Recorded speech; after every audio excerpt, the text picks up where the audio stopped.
Hello guys, welcome back to our channel Ajay Sharma लोग में आप सभी का स्वागत है। और आज की इस वीडियो में पढ़ेंगे भारतीय साक्ष्य अधिनियम के सेक्शन 115 को। तो इससे पहले वाले वीडियोस में हमने जो है सेक्शन 104 से लेकर सेक्शन 114 तक जो है हम लोग कवर कर चुके हैं। अगर आपने वो वीडियोस नहीं देखे हैं तो इस वीडियो के एंड में मैं उस प्लेलिस्ट का लिंक प्रोवाइड कर दूंगा, आप वहां से भी उसको देख सकते हैं। अगर आप लोग चैनल पर पहली बार आए हैं, वीडियो को पहली बार देख रहे हैं, तो वीडियो को लाइक करके चैनल को सब्सक्राइब जरूर कर लीजिएगा ताकि आने वाले वीडियोस की अपडेट आप तक आसानी से पहुंच सकें। तो चलिए जी शुरू करते हैं आज के लेक्चर को बिना किसी देरी के। सेक्शन 115 ऑफ भारतीय साक्ष्य अधिनियम क्या कहता है? Presumption as to the certain offences. और किन किन ऑफेंसेस की यहाँ पर बात करी गई है आज हम इस वीडियो में पढ़ेंगे, ठीक है। सेक्शन 115 को जो है हम बेसिकली बोल सकते हैं रिवर्स बर्डन ऑफ प्रूफ, ठीक है। इस सेक्शन के अंडर जो है अक्यूज के ऊपर बर्डन ऑफ प्रूफ होता है, उसको जो है साबित करना होता है कि उसने जो है ऑफेंस नहीं करा है। कोर्ट तो प्रिज्यूम कर लेती है कि उसने जो है ऑफेंस करा है, लेकिन यहाँ पर बर्डन ऑफ प्रूफ जो है सीधा डायरेक्टली अक्यूज के ऊपर होता है। आइए पढ़ते हैं हम एक बार इसको डिटेल के अंदर। क्या कहता है हमारा सेक्शन 115 भारतीय साक्ष्य अधिनियम का? Presumption as to certain offences, ठीक है। कौन कौन से ऑफेंसेस हैं, किन किन का प्रिजम्पशन यहाँ पर जो है कोर्ट अज्यूम करती है?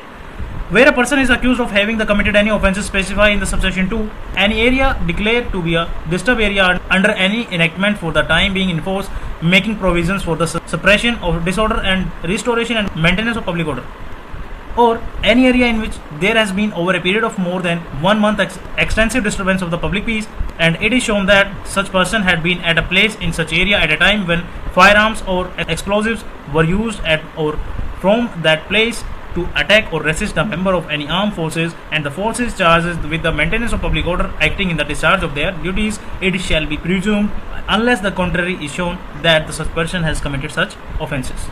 अब वो कौन कौन सा ऑफेंसेस हैं?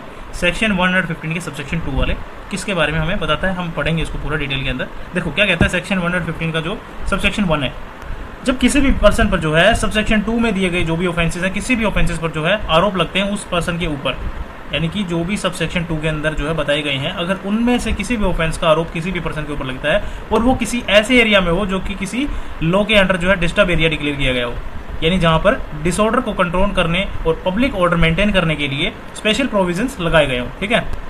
या फिर क्या बोलता है ये आगे, ऐसे एरिया में, ठीक है, जहां 1 महीने से ज्यादा समय तक जो है पब्लिक पीस में काफी डिस्टर्बेंस जो है वो रही हो, और यह जो है दिखाया जाता है कि उस पर्सन ने जो है उस एरिया के किसी भी जगह पर उस टाइम पर प्रेजेंस रखी थी, यानी वो वहां पर मौजूद था, ठीक है, उस समय उसी जो भी टाइम पीरियड इसमें गिवन है, जब वहां से या फिर वहां पर फायर आर्म्स जो है या फिर एक्सप्लोजिव का यूज किया गया था आर्म फोर्सेस या पब्लिक ऑर्डर मेंटेन करने वाली फोर्सेस पर अटैक करने के लिए या उनका विरोध करने के लिए, जो अपनी ड्यूटी जो है परफॉर्म कर रही थी।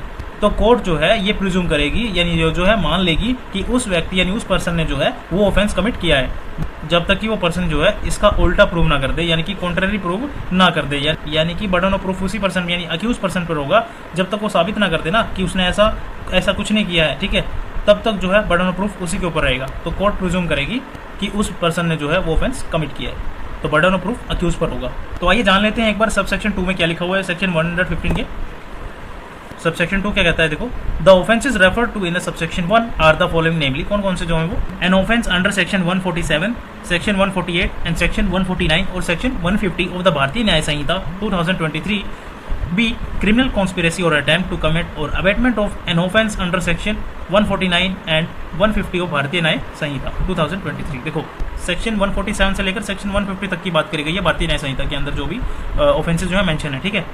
और बी जो है इसका क्या कहता है? क्रिमिनल कॉन्स्पिरेसी या फिर अटेम्प्ट या फिर अबेटमेंट जो है किसी ऑफेंस का जो है सेक्शन 149 या 150 के अंडर जो है भारतीय न्याय संहिता के अंदर आता है। तो आइए एक बार जो है हम जान लेते हैं कौन कौन से सेक्शन है भारतीय न्याय संहिता के और वो क्या कहते हैं। सेक्शन 147 में देखो क्या है, वेजिंग वॉर और अटेम्प्ट टू वेज वॉर और abetting the waging of war against the government of India, ठीक है। और 148 किसके बारे में बात करता है? Conspiracy to commit offences punishable by section 147, यानी कि ऑफेंस अगेंस्ट स्टेट की यहाँ पर बात हो रही है, सारे के सारे जो ऑफेंसेस हैं। 149 collecting arms etcetera with intention of waging war against the government of India, ठीक है।